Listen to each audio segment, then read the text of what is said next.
Mimi naitwa Deogratias Mahinyila, ni mwenyekiti wa baraza la vijana wa Chadema Taifa kwa maana ya Bavicha, lakini pia kitaaluma mimi ni wakili wa mahakama hii, mahakama kuu na mahakama zingine zilizo chini yake. Sasa mimi nilikuwa pia miongoni mwa waleta maombi kwenye maombi haya ya kupinga uanzishwaji na uteuliwaji wa wajumbe wanaoitwa tume ya kuchunguza matukio ya tarehe 29 mwezi wa 10 mwaka jana. Sasa leo tumepokea uamuzi na naomba niseme yafuatayo. Licha ya kwamba nimejitambulisha kama ni mwenyekiti wa vijana wa Chadema Taifa, lakini pia kwenye shauri hili nilikuwa nawawakilisha vijana wenzangu wengine bila kujali itikadi zao na vyama vyao. Na jambo la kwanza ambalo natamani lieleweke ni kwamba lengo la sisi kufungua maombi haya lilikuwa ni kuweka kumbukumbu sawa, kwa sababu matukio ya tarehe 29 mwezi wa 10 na yaliyotokea tarehe 30 na kuendelea ni mambo ambayo hakuna mtu atakayeweza kuja kuyafuta. Yatabaki kwenye kumbukumbu na historia za taifa hili milele. Sasa kama mambo hayo yalitokea na yapo, ilikuwa ni lazima kuna baadhi ya kila mmoja kwenye taifa hili atimize wajibu wake kuhusiana na matukio yale. Ndio maana sisi tuliamua kuja kufungua maombi haya. Sasa kwa nini tuliamua kufungua maombi haya sisi kama vijana? Cha kwanza, utasikia huko mitaani kwamba watuhumiwa wakubwa kutokea kwa matukio yale, sababu ya kutokea kwa matukio yale wanaolaumiwa ni Gen Z au wanaohusishwa ni Gen Z, ni vijana wadogo. Lakini pia waathirika wakubwa wa kilichotokea tarehe 29 na 30 kwa maana ya mauaji yaliyotokea yaliwaathiri kwa kiwango kikubwa vijana. Sasa sisi kama vijana tulikuwa sehemu ya maombi haya, kwa maana ya kwamba tuliona ni lazima tuje tutimize wajibu wetu, kwamba matukio yalitokea, ikatengenezwa tume. Nyinyi kama vijana mlifanya nini kwenye hicho kinachoitwa tume?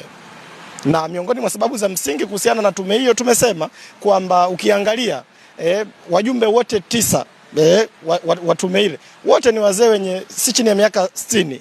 Sasa sisi tunaamini kwamba imefika wakati kwenye taifa hili vijana hawapaswi kuachwa nyuma kwenye jambo lolote.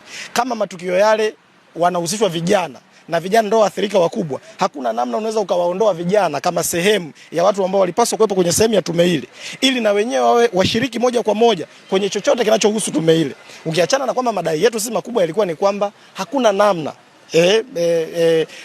tume ambayo imeteuliwa na watu ambao wao ndo wanaolalamikiwa watakuja na majibu ambayo yatakuwa huru kwa kila Watanzania. Ukiachana madai yetu hayo makubwa ya kwamba tulikuwa tuamini kuwepo na tume ya ndani ya nchi, madai yetu yalikuwa ni kwamba lazima tuwe na tume huru, tume za nje kuchunguza. Ukiachana na madai hayo, hata hiyo tume ya ndani iliyotengenezwa pia ilikuwa ni maoni yetu kwamba tume hiyo pia na yenyewe haiko huru. Haiko huru kwa sababu majority wote, wajumbe wote wa tume walikuwa ni waliowahi kuwa watumishi wa serikali zilizopita. Sasa hakuna namna watu ambao mpaka leo ni wanufaika, ni pensioners, ni watu ambao wanalipwa mpaka leo, kwa sababu wao walikuwa ni watumishi wa zilizokuwa serikali huko nyuma kama nilivyosema. Leo unategemea watasema nini tofauti na matakwa ya hao waliowateua. Kwa sisi maoni yetu yalikuwa ni kwamba kutegemea maoni tofauti kutoka tume, kutegemea ukweli kutoka kwenye tume hii ya mambo yaliyotokea tarehe 29 mwezi wa 10 itakuwa ni sawa sawa na kuwepo kwenye stendi ya mabasi Magufuli alafu ukao unasubiria ndege inayotoka Dubai au inayotokea Mwanza. Ni jambo ambalo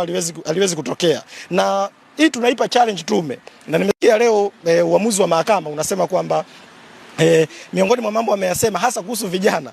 Jambo lingine ambalo mimi nimeliona limekuwa ni interesting sana, mahakama imesema kwamba tume ile imeteuliwa kwa watu ambao waliangaliwa wana uwezo, wameangalia sifa za wajumbe. Haikuwa tume ya kwenda kuchagua ya kwenda kutoa ajira kwa vijana. Sasa sisi tunaona hoja hii kwanza haikuwa hoja yetu. Sisi hatukusema kwamba ile ni tume ya kwenda kutoa ajira kwa vijana. Sisi hoja yetu ilikuwa ni kwamba matukio yaliyotokea yanawahusu vijana moja kwa moja. Na taifa hili wako vijana wengi wenye akili, wenye uwezo, wenye kila kitu. Na matokeo ya sensa yameonyesha kwamba zaidi ya 75% ya Watanzania ni vijana. Kwa hiyo kulikuwa kuna haja ya vijana kuwa sehemu ya tume hilo. Sasa uamuzi umetoka. Nini ambacho sisi tunaweza kukifanya? Sababu nyingine, mahakama imesema kwamba madai yetu yalikuwa ni madai ya hisia, hayakuwa na uhalisia wowote. Sasa tutasubiri hayo matokeo ya tume yatakapotoka. Kama hiyo tume itakuwa ina uwezo wa kutuambia, ukiachana na sababu za kwa nini matukio yale yametokea, hilo ni jambo obvious. Naamini hakuna Mtanzania ambaye hajui sababu zilikuwa ni nini. Sababu sio issue, sio jambo ambalo tunalihangaikia sana kujua sababu. Maswali ya msingi ambayo tunatamani tume ije tujibu ni kwamba